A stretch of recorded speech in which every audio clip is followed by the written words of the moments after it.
कैसे आया साईं बाबा की पीठ पर एक छड़ी का निशान। ये कहानी है सन 1916 की, आज से लगभग 109 साल पहले।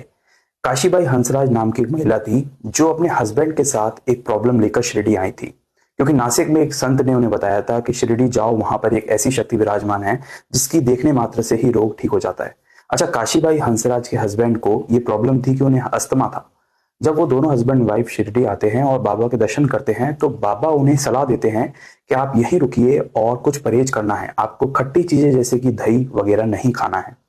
अच्छा, काशीबाई हंसराज और उनका जो हस्बैंड थे वो 6 महीने के लिए शिरडी में रुके। इस स्टे के साथ उन्होंने बाबा की ये सलाह का पालन करने की कोशिश तो की, लेकिन जो उनके हस्बैंड थे उनको दही बहुत पसंद था और वो किसी भी कीमत पर दही नहीं छोड़ना चाहते थे। उस समय तो उन्होंने हामी भर दी कि हाँ बाबा, हम दही वगैरह नहीं खाएंगे। लेकिन काशीबाई के हस्बैंड उन्हें रोज कहते थे कि मेरे लिए दही जमाओ, और वो 1 डेढ़ महीने 2 महीने शिरडी में हो गए और वो दही जमा के रखा करती थी। लेकिन 2 महीने से उनका जो कुटिया थी जहां वो रुके थे वहां पर एक चोरी हो रही थी। चोरी ये हो रही थी कि जैसे ही वो दही जमाकर और बाबा के दर्शन करने और अलग अलग जगह जाते थे शिरडी में, और वो शाम को लौट कर आते थे हस्बैंड वाइफ, तो वो देखते थे कि जो दही का बर्तन है वो एकदम खाली हो गया है और कोई ना कोई व्यक्ति आता है और उनकी दही चोरी करके ले जाता है। अच्छा, इस बार उन्होंने सोचा, क्योंकि उनकी दही बहुत फेवरेट चीज थी, और कई बार उन्होंने बाबा से भी कहा कि बाबा दही तो मैं नहीं छोड़ सकता, लेकिन फिर भी बाबा उन्हें फोर्स करते थे कि तुम्हें खट्टी चीजें नहीं खानी, तुम्हें अस्थमा है। अच्छा, उसके बाद उन्होंने सोचा कि ये मेरे घर में चोरी कौन करता है, मैं छुप के देखूंगा, क्योंकि वो दही का जो पॉट है मिट्टी का वो बहुत ऊंचा भी रखा जाता है। अच्छा, काशीबाई और उनके हस्बैंड जो है वो छुप कर देखने लगे।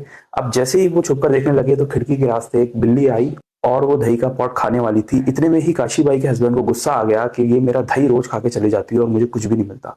ये देखते ही वो बिल्ली के पीछे दौड़े और बिल्ली जब भागी तो बिल्ली के पीठ पे उन्होंने छड़ी से जो है जोर से मारा। ये देखते ही बिल्ली भाग गई। अच्छा, वो द्वारका माई गए बाबा की आरती के वक्त बाबा से मिलने। तो जब सब भक्त शामा वगैरह बैठे हुए थे, इनके आते ही बाबा सब भक्तों से कहते हैं कि हमारे बीच में एक उटपटिया है। उटपटिया का मतलब होता है कि जिसको जो कहा जाए वो उसका उल्टा ही करता है। अब वो सब हैरान हो जाते हैं कि बाबा कौन।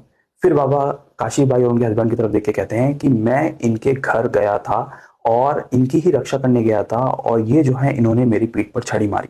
अच्छा, शामा वगैरह सब हैरान हो जाते हैं कि बाबा को छड़ी मारी, ये कैसे पॉसिबल है। और बाबा अपनी जो कफनी है वो ऊपर करते हैं तो उनकी पीठ पर छड़ी के निशान होते हैं। ये देख के काशीबाई और उनके हस्बैंड समझ जाते हैं कि बाबा बिल्ली के रूप में जो आ रहे थे और जो छड़ी उस बिल्ली को मारी असल में वो बाबा ही थे।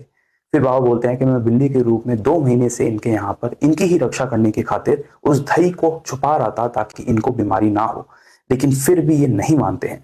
इसके बाद काशीबाई और उनके हस्बैंड बहुत शर्मिंदा होते हैं, लेकिन बाबा तो बहुत दयालु थे। उसके बाद भी उन्होंने उन पर कृपा की और उनका जो अस्थमा की प्रॉब्लम है उसे खत्म कर दिया।